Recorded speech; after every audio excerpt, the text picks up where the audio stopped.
I'm Maryanne Benns. I'm a hand building instructor at ClayWorks in Ware.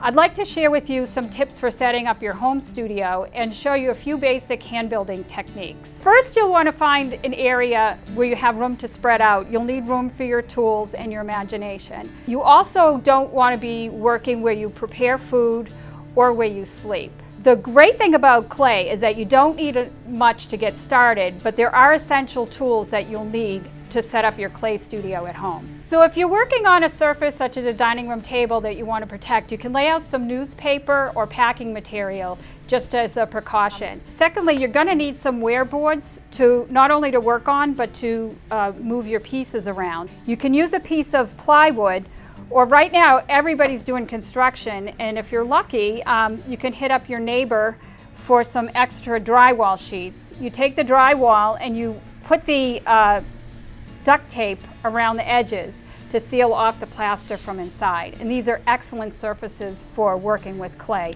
and they're portable. The other thing you're going to need is a bucket of water or a bowl that's big enough to get your hands into. You never want to put clay down the drain, so you always want to make sure you wash your hands off before you go and do anything else. You'll also need a dedicated sponge. Once you use this for clay, you don't want to use this on your dishes or anything else. For that reason, it's also good to have a dedicated hand towel for wiping the clay off your hands and also for cleaning up. You'll also need an X-Acto knife or a cutting knife. They don't need to be sharp. It's actually better if they're not, but they do need to be thin.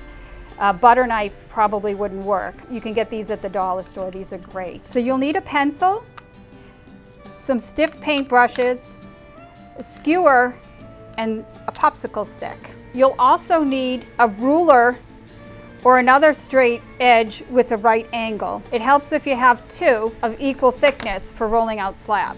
And for rolling out slabs, you'll definitely need a rolling pin.